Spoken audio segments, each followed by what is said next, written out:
Hey Stephanie, it's Yanni here, just dropping you a line to have a look at your PR that you posted yesterday. And yeah, some really nice stuff you've got here. Scene's looking really good. It's nice to see kind of like everything kind of like coming together and starting to add that little bit of polish there. There's still a few things that I think that you can work on, and maybe make it just a little bit better. But it's really like most of the stuff that you need is already there. It just needs a little bit of attention to detail to a few things on how it's going. So first of all, what I'm going to do is I'm going to talk about body mechanics first, and then I'm going to talk a little bit about facial stuff next, just to give you kind of like an all-round view of where I think this is going. And first of all, in the body mechanics, everything is working fine, I think, from body and head to, okay. The thing that I would say is that I'm not sure if I like very much the compression that you've got on the hand on frame 12, right about there, that works pretty well. What I would have a look at is just in frame 27 on how the hand's actually opening and leaving the actual arm, because it looks like that it's a lot of it's happening either towards camera or that you actually can't see the fingers just lifting off, and that'll just be a couple of frames, but really try to be really clear with the angling of your fingers as they come off. And another thing that I'd ask you to be careful with is that as the hand goes across, I'm not sure if there's some tweening on the actual fingers, and the actual fingers are kind of like moving as it comes across the screen. It just feels that way a little bit. Around frame 34 to 41, it does seem that the position of the fingers changes. And one of the things that I'd point out as well is that if I'm lifting my hands over here, my hands tend to very quickly go into the pose that's going to drag across screen like that. And really my fingers will only flare out once they reach kind of like my stopping position. It's not exactly an overlap, but it's very rare for my fingers to do this. It even feels very unnatural for them to go doing this type of motion. So I think that you can lock your fingers kind of like into a pose and have that very clear as it passes across screen. It just feels for me, and this is where you can probably check it in your mind file much easier than I can, but just from like frame 39 to 45, that just feel kind of like a big change in how the fingers are actually moving across the screen. So really think about that idea that you've got this drop. The hand can continue kind of like almost in the same pose. There's almost no change whatsoever. All I'm doing is rotating my hand like that and just let it flare out when you reach the end, and that's going to make it much, much, much stronger there. Everything's looking good there. She takes a small breath before she turns and she says everything. That happens around frame 82 to 95. You've got this breath here, and I think that's a really nice piece that you've got there. The only thing that I'd say is that currently that feels a little bit too subtle, and I'd just punch that up just a tiny, tiny, tiny amount, in the sense that currently she's breathing, and this is very, she's not even doing it as much as I am. It's just this tiny, tiny, tiny, tiny raise, and you feel that it's a breath, but it's one of those things that it's almost like getting that ready kind of like breath for saying everything, and she doesn't kind of like sigh it out in the same way that I have right now, but it's still that idea of everything, and so getting ready to say that is a really nice anticipation. So I think that you can just push this breath just a little bit further, get it to feel a little bit more on screen, even though you don't hear it. And then as she turns around, I'd say check your arcs on the turn of her head. Look at frame 110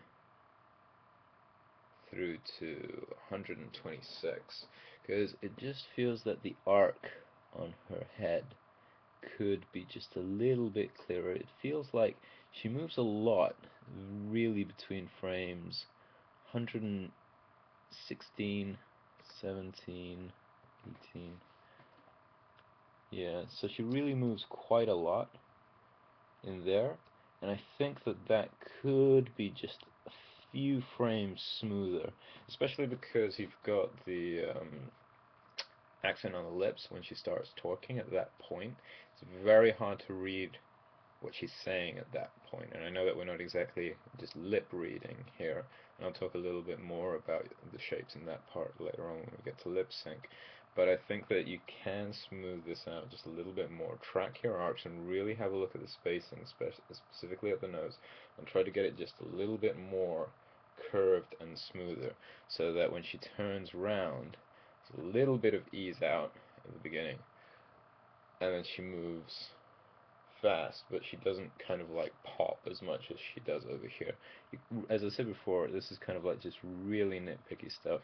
She's very, very, very close to where she actually needs to be. It's just the spacing of the head there needs to be just a little bit more polished. So she's going down, she's looking up, she's got just a little bit of drag, okay? There's a lot of things happening at that point in time, so I think that a few more frames for her to do that turn, either maybe a little bit earlier, a little bit later. You might even have to adjust the timing a bit, but I think it's a spacing issue.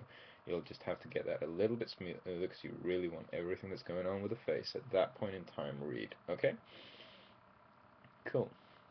I think that she's got kind of like this secondary action with her hand that's happening around frame on the turn 119 to 124, and I'd like to see what you're doing with that hand, really, in the sense of not see it on screen, but really for you to have a very clear idea of what that hand's doing, because currently it just feels like a little bit of something to keep her alive to an extent, and I just really want to make sure that you're thinking about what's actually happening off screen. If it's like she's holding her hand out, even though we're not seeing it, just get the idea of what the rest of the body actually should be doing, even though it's off screen, because currently it just sways a little bit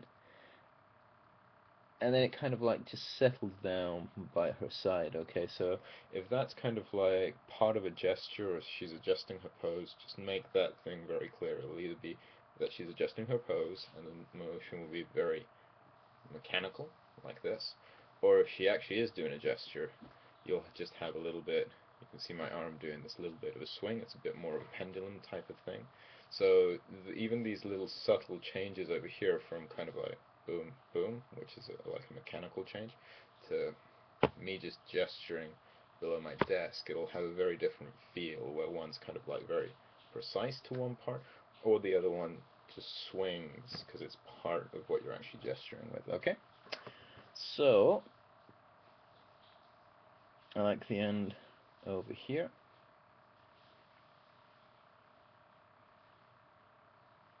Okay, so let's go back and have a look at the other one. Okay, so then facial stuff. Facial, you've got a lot of things going on and a lot of things that you've got right. There's two main things that jump out at me straight away. One of them is pattern in your eye darts. Okay, one of the things that jumps out at me is that you're doing something again and again. Okay, and in the first section over here around frame 1, she starts off with eye darts. Okay, so she has 1, what's that, 2, and 3 eye darts right at the beginning. So her eyes go dun dun dun. She blinks, she looks around, then she comes down, and she settles into her second pose. And in her second pose, it doesn't take too long for her to be 1, 2, 3, 4, and blink. And even the fourth one is almost cut, because she kind of like half an eye dart, the eyes come down straight away, and then when she finishes, you've got 1, 2, 3, again. Okay? So the thing that I'd say is that even though she's thinking and things, think about texture and how to vary the things that you're doing, okay?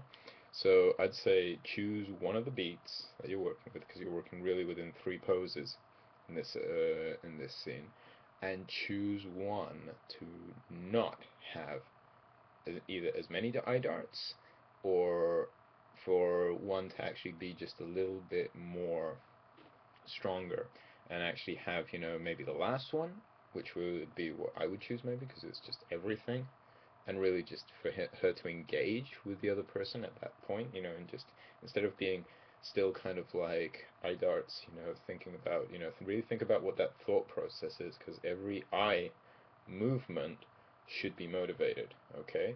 So when she is thinking about things in her head, have in your mind, okay, what's she doing? Because those eye darts will be relating to something. So it's like, oh my god, he thinks of this, she thinks of that. It has to be a bit clearer than that type of definition, because it's got to be, he's a liar, look one way, he's a cheat, I can't believe that he's run away with all my sister's money, or whatever it is that he's done to her. You have to have very clear, because those eye darts kind of like go in relationship to what she's thinking. There's a thought process that's tied in there.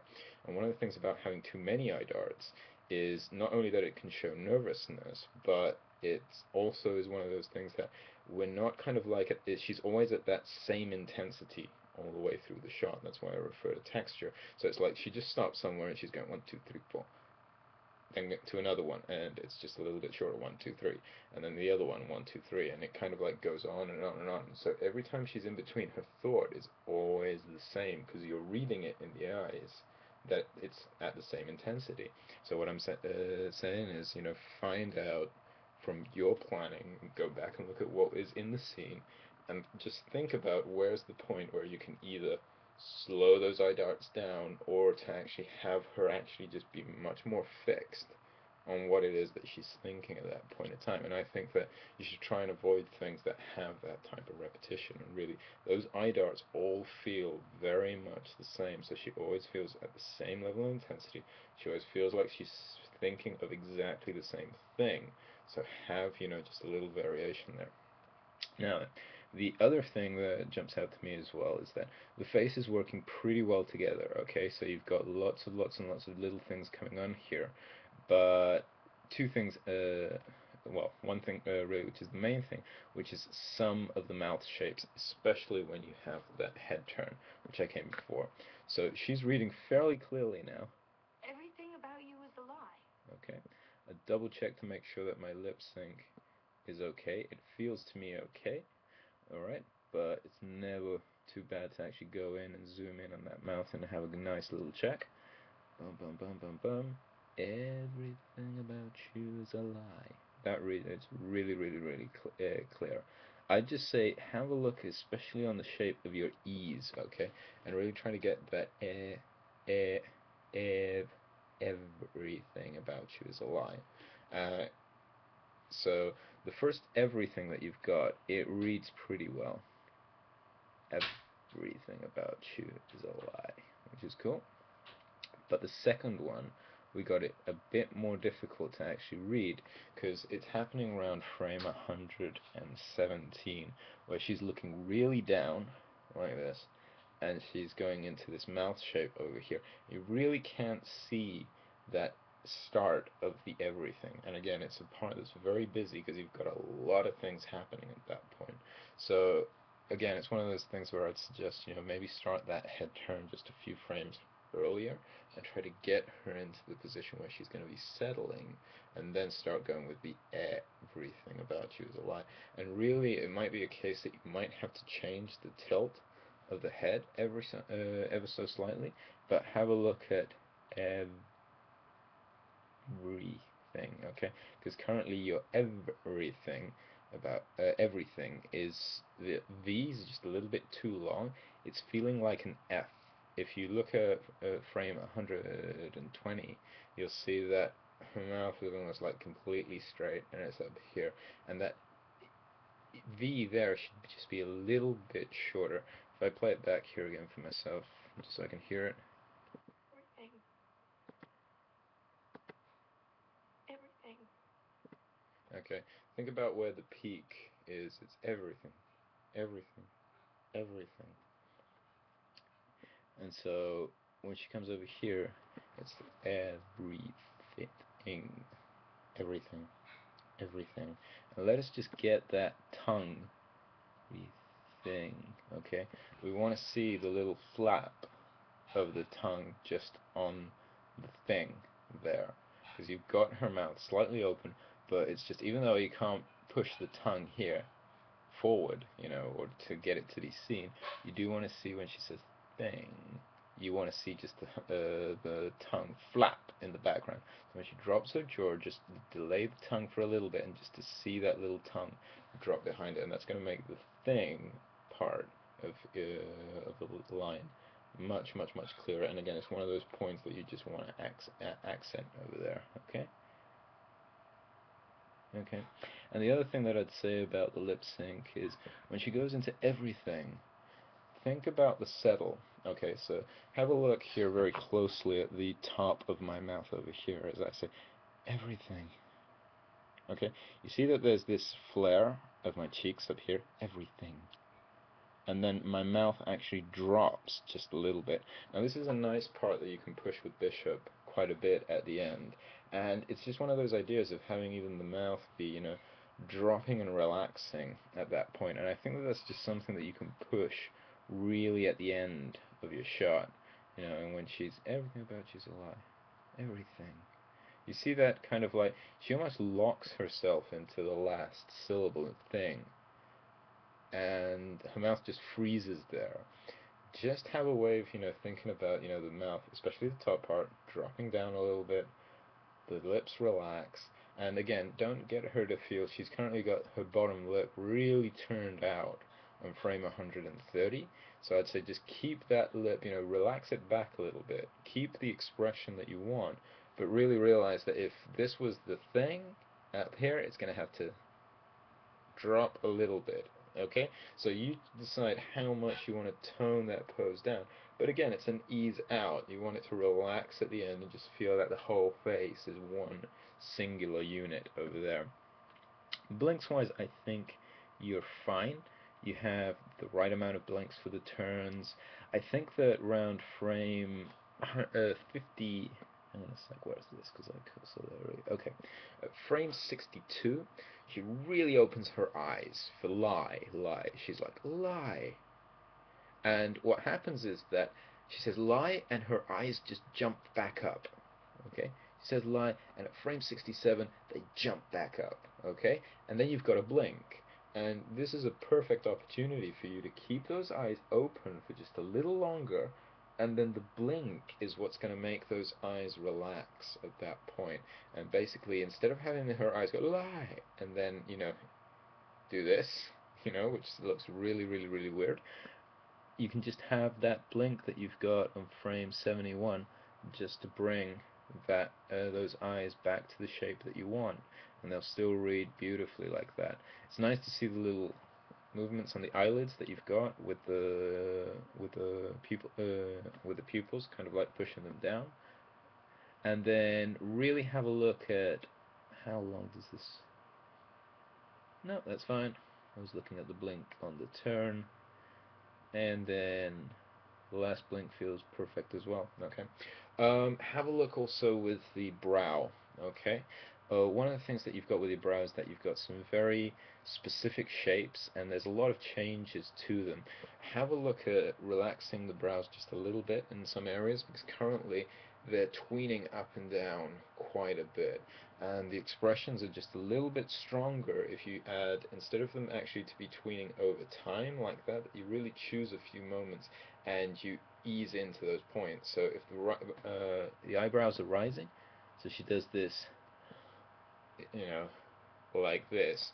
Don't have them going up like this all the time. Really have her hit that point up there, so have the eyes kind of like move quickly up when she's at the top, and then stay there, and then as she comes back down, then bring them down, okay, if that makes sense. So really don't try to have everything going floaty, floaty, floaty, floaty. Really have them go up and down, okay? So give her a bit more rigidness with her eyes, okay? And again, the eyes don't have to bounce all the time. Really focus on just a few poses. You've got kind of like just a few areas that you just need to be a little bit tighter with the position and the shape of your eyes, so it doesn't feel like they're moving all the time, okay? But aside from that, it's great work. It's good to see that you are at the point, where you can actually start putting all of this polish in, and now it's just really a case of just pushing a few areas, retouching a few things, and really for you to keep in mind, what's going on, okay? Cool. Well, thanks very much for listening to my blabble, and I hope that it's useful for you, and take care. Have a great end of term. See you later. Bye-bye.